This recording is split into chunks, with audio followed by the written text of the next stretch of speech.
नमस्कार किसान भाइयों, स्वागत है आपका अपनी चैनल नर्मदा फार्मिंग में। आज का विषय पोटास है। पोटास प्रमुख 3 तत्वों एनपीके में से तीसरा है, जिसे के वैज्ञानिक भाषा में कैलियम के द्वारा लिखा या पढ़ा जाता है। हमारी फसलों में अच्छी पैदावार के लिए पोटास बहुत ज़्यादा महत्वपूर्ण है। आप इसका अंदाज़ा इसी बात से लगा सकते हैं कि ये प्रथम 3 तत्वों में आता है। किसान भाइयों, हम अपने खेतों से 2-3 अथवा कोई तो 4 फसलों तक लेते हैं। तो इन फसलों को काट कर हम घर ले जाते हैं। फसलों को काट कर घर ले जाते हैं तो उसमें बीज गया, बीज हमारे घर गया और पुराने जो अवशेष पड़े हैं उनमें हम आग लगा देते हैं। तो हर साल यही क्रियाकलाप दोहराया जाता है कि बीज काट के घर ले जाते हैं, पुराने अवशेषों को आग लगा देते हैं। क्या यह बीज अवशेष केवल हवा या पानी था? नहीं ना। ये हमने मिट्टी के अंदर से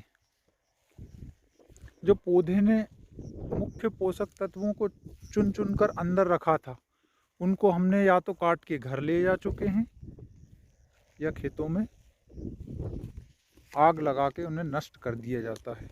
हर साल यही दोहराने से न जाने हमारी मिट्टी में कितने तत्वों की कमी हो रही है, जिनमें से पोटास की कमी भी हाल ही के समय में ज़्यादा देखी गई है। पोटास उर्वरक मार्केट में कई प्रकारों में उपलब्ध है, जैसे MOP 60%, SOP 50%, NOP 40%। सभी मिट्टियों के हिसाब से देखा जाए तो MOP सबसे अच्छा है और इसमें 60% मात्रा पोटास की पाई जाती है। मगर MOP कुछ फसलों में प्रयोग की सलाह वैज्ञानिकों द्वारा नहीं दी जाती, जिनमें आलू हैं, तंबाकू है और कुछ अन्य फल वाले वृक्ष हैं। तो आलू और तंबाकू में हमें SOP 50% का उपयोग करना चाहिए। यही हमें वैज्ञानिकों द्वारा रिकमेंड किया जाता है। पोटास के यूँ तो कई सारे कार्य हैं, जिनमें से प्रमुख कार्य जड़ों में वृद्धि, पौधे के भोजन में संग्रह व स्थानांतरण, रोग प्रतिरोधक क्षमता बढ़ाना, नाइट्रोजन का इस्तेमाल को बढ़ाना, दानों में चमक, दानों के आकार में वृद्धि, दानों में वजन और इसमें प्रोटीन की मात्रा बढ़ाता है। वह पाला पड़ता है तो हमारी फसलें गिर जाती हैं, तो ये पाला पड़ने से व गिरने से भी बचाता है। इतना नहीं किसान भाइयों, 60 से अधिक एंजाइमों का क्रियान्वयन भी पोटास के द्वारा किया जाता है।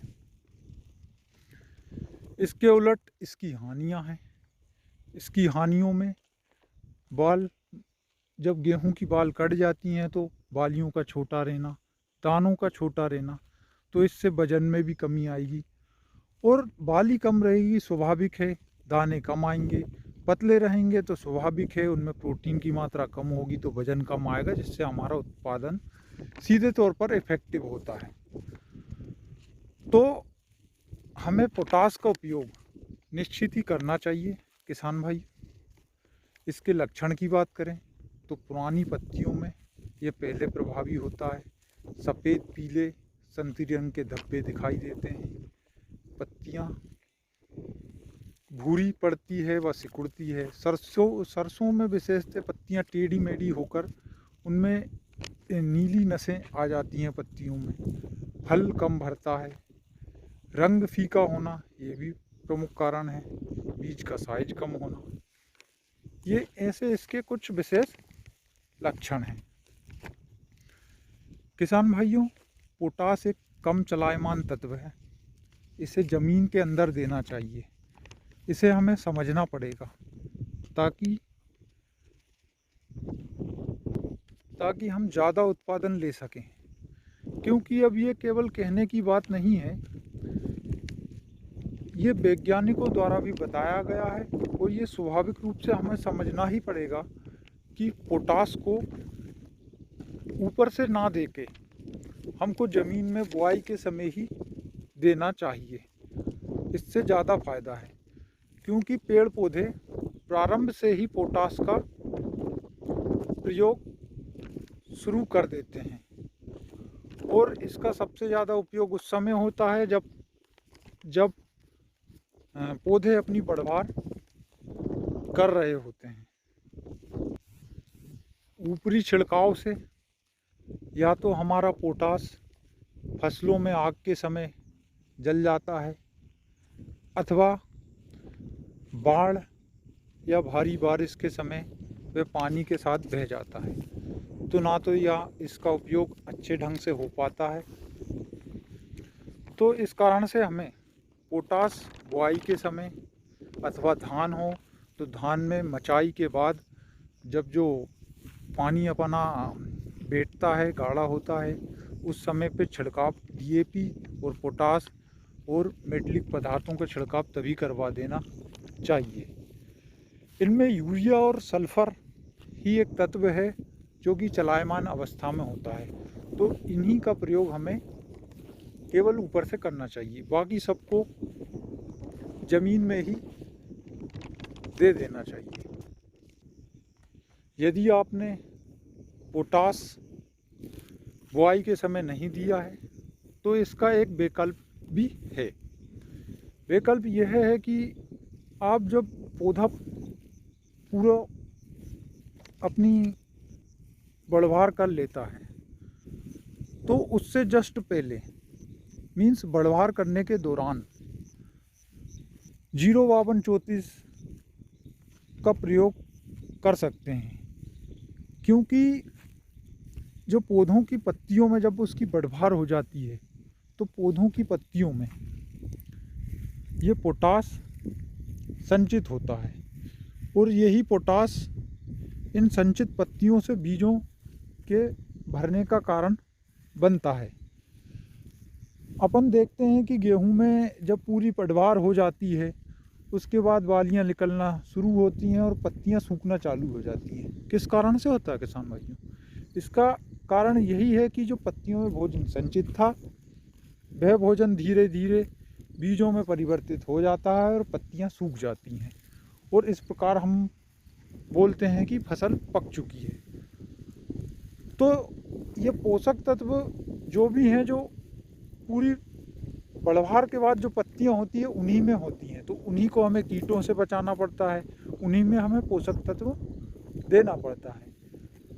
यदि बढ़वार में सारी फसलें हरी दिखाई दे रही हैं, इसका मतलब ये नहीं है कि उसमें कमी नहीं है, उसमें कमी हमें पता नहीं चलती, किंतु कमी होती है, तो वो कमी हमें बीजों में दिखाई पड़ती है।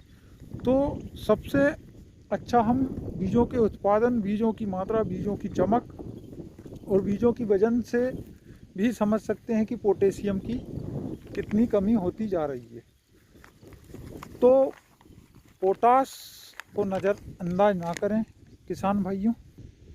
गेहूं की बालियों में 5 से 6% प्रोटीन की मात्रा पोटास के द्वारा बढ़ती है। हमारी ज़मीन में इसकी लगातार कमी देखने को मिल रही है,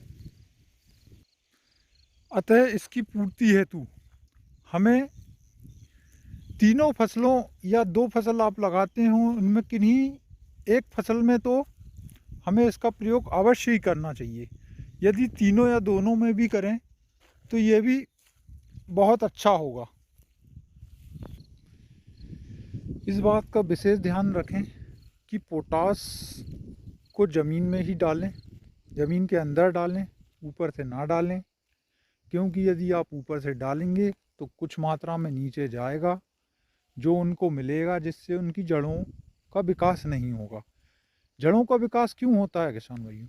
जड़ों का विकास कुछ पोषक तत्वों को प्राप्त करने और जल की प्राप्ति हेतु वह अपनी जड़ों का निरंतर विस्तार करते रहते हैं। तो इसी कारण से इन पोषक तत्वों को हमें ज़मीन के अंदर देना चाहिए, ना कि ज़मीन के ऊपर। और जो हम बीज रखते हैं, ऐसी सलाह दी जाती है कि बीज से 2 से 3 इंच नीचे हमको इन खादों को देना चाहिए, क्योंकि इन्हीं को ढूंढते हुए जो जड़ें नीचे तक जाएंगी तो जड़ों में वृद्धि होगी, जिससे पौधे गिरेंगे नहीं, क्योंकि जड़ गहरी हैं, जकड़ के रखती हैं। और वहाँ उनको पानी भी मिलेगा, क्योंकि गहराई में पानी की मात्रा उपलब्ध होती है, और वहाँ से उनको वे सारे पोषक तत्व भी मिल जाएंगे। तो किसान भाइयों, आज की वीडियो में बस इतना ही। आपको हमारा प्रयास ये पसंद आ रहा हो तो हमारी वीडियो को लाइक कीजिए, सब्सक्राइब कीजिए। धन्यवाद किसान भाई।